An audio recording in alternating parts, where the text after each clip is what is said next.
Good morning, fifth graders. Welcome to week two.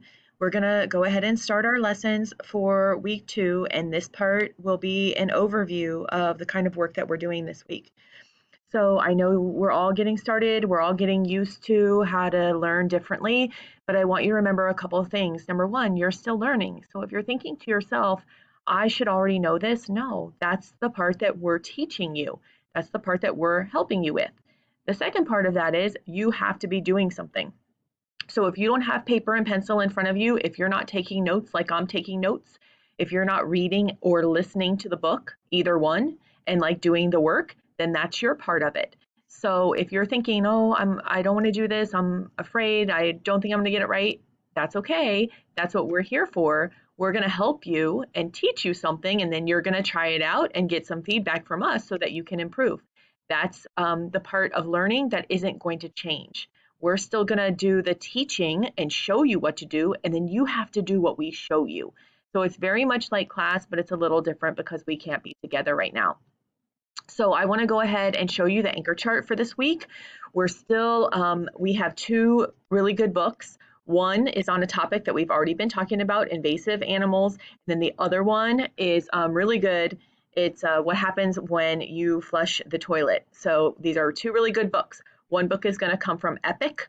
Remember, that's a tile on your single sign-in. It's EPIC. Most of you should already be signed in, but for those of you that are not, there's a video under Homeroom in important information for parents and students that you can watch and get signed into Epic. The other one is from RazKids, and you should have accessed that last week. It's another tile on your single sign-on, so make sure you're just not trying to search RazKids, that you're doing it from the same place that you access Schoology, the exact same tile. Okay, so I'm going to start talking about our anchor chart here.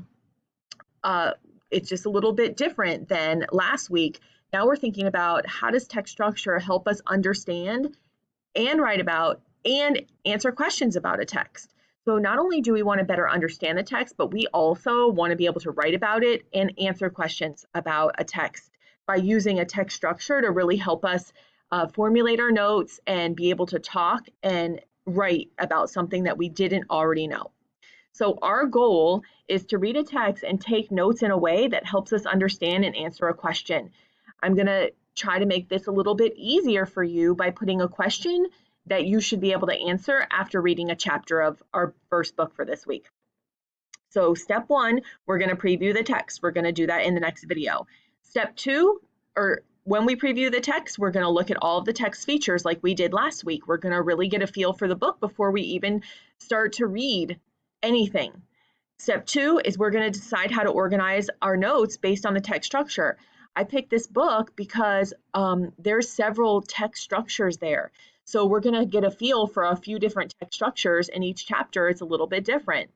And then number three, we're going to read one section at a time, fill out our organizer, and then we're going to be able to answer the question. So after we've taken our notes based on the text structure, then we're going to be able to write a paragraph to answer the question that I give you.